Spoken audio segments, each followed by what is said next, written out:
আসসালামু আলাইকুম এভরিওয়ান। কেমন আছেন আপনারা সবাই? আশা করি অনেক ভালো আছেন। আমিও আলহামদুলিল্লাহ অনেক ভালো আছি। আজকে আমি একটা বিশাল বড় ভ্লগ আপনাদের সাথে শেয়ার করতেছি। কারণ আমার মেক্সিমাম ভ্লগে আমি ১.৫ মিনিট থেকে ২ মিনিটের মধ্যেই রাখার ট্রাই করি। কারণ আমি জানি এখন মানুষের এত সময় নেই যে ৫ মিনিট, ১০ মিনিট এরকম ভিডিও দেখবে।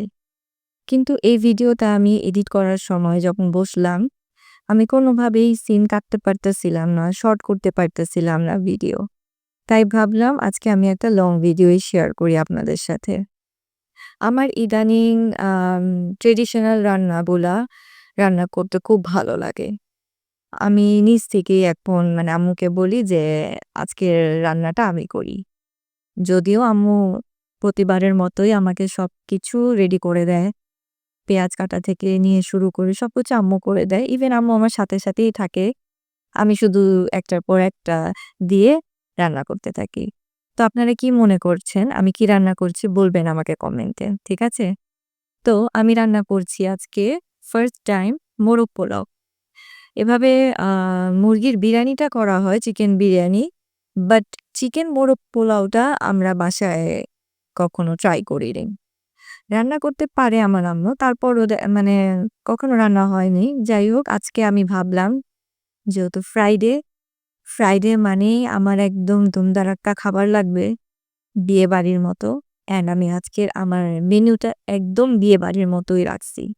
আমি আজকের মেনুতে রাখছি আপনার মোরগ পোলাও। দেন আম্মুকে বলছি যে মোরগ পোলাও শুকনা, শুকনা খেতে গলায় মানে একটু ঠেকে যায়। তো যার জন্য আমি বললাম, "তুমি এক কাজ করো, তুমি গরুর রেজালা রান্না করো।" দেন আম্মু গরুর রেজালা রান্না করতেছিল। ওই যে ওই পাশের চুলাতে কিন্তু গরুর রেজালাটা হচ্ছে। আর আমি এপাশে হচ্ছে মোরগ পোলাওটা করতেছি। মোরগ পোলাওয়ে আমি আ সব ধরনের ingredients ই ইউজ করছি। টক দই, দেন আমি মরিচের গুঁড়াও ইউজ করেছি আর গরম মসলার গুঁড়া দিয়েছি। আর হচ্ছে বাদাম বাটা, আদা রসুন বাটা এগুলা দিয়েই আমি মসলাটাকে ভালো করে কষিয়ে নিচ্ছি। আর ১ম এই মুরগিটাকে আমি টক দই দিয়ে ম্যারিনেট করে রেখেছিলাম। রান্নাটা যে এত ইজি হবে আমি নিজেও ভাবিনি। ভাবছিলাম কারণ এর আগেই আমি আ মানে লাস্ট উইকেই আমি কাচ্চি বিরিয়ানি রান্না করছিলাম। তো কাচ্চি বিরিয়ানিতে কিন্তু অনেক প্রসেসিং, অনেক আইটেম লাগে। তো ওই আ তুলনায় আমার কাছে মনে হলো যে মোরগ পোলাওর আইটেম খুব কমই। তো আরামসেই আমি আস্তে ধীরে রান্না করে ফেলতে পারছি। আমি দিয়ে দিলাম হচ্ছে কিশমিশ আর হচ্ছে আলু বোখারা। আলু বোখারা আমার অনেক ফেভারিট। আর এই মোরগ পোলাওটা কিন্তু আমি জাফরান ইউজ করছি, জাফরান। আমার কাছে জাফরান এত্ত ভালো লাগে, এত্ত ভালো লাগে মানে তা বলে বোঝানোর মতো না। মানে জাফরানই আপনার এমন একটা ইনগ্রেডিয়েন্টস যেটা আপনি দিলে যেকোনো রান্নায় দিলে রান্নাটা শাহী হয়ে যায়। এই যে দেখেন আমি সব জাফরানটা অবশ্যই আপনারা কিন্তু আ লিকুইড দুধে মিক্স করে রেখে দিবেন। তাহলে কি হবে? ওর যে ভিতরের যে রংটা দেন স্মেলটা আস্তে, আস্তে করে কিন্তু বের হতে থাকে। অ্যান্ড এই স্টেপে আমি আমার আ চিকেনগুলো তুলে ফেলতেছি। কারণ আ দেখেন আমি রান্না করার আগে YouTube এ ভিডিও দেখি। কারণ এটা একটা অভ্যাস হয়ে গেছে। পারলেও না মানে কি করি যে না একটু দেখে আসি YouTube এ সবাই কিভাবে কি রান্না করতেছে। তো অনেকের রান্না দেখলাম। দেখার পরে আমার একটা জিনিস মানে খুবই বিরক্ত লাগছে। সেটা হচ্ছে যে তারা মুরগিটা আপনার রোস্টের মতো করেই রান্না করছে।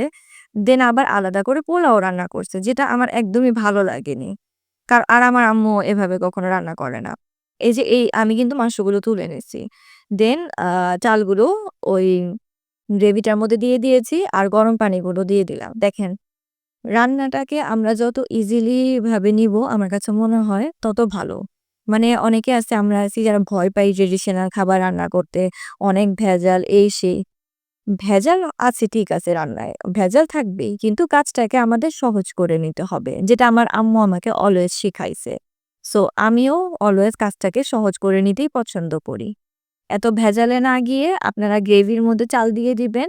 চালটাও হয়ে যাবে। দেখেন কত সুন্দর দেখতে হইছে আমার মোরগ পোলাও।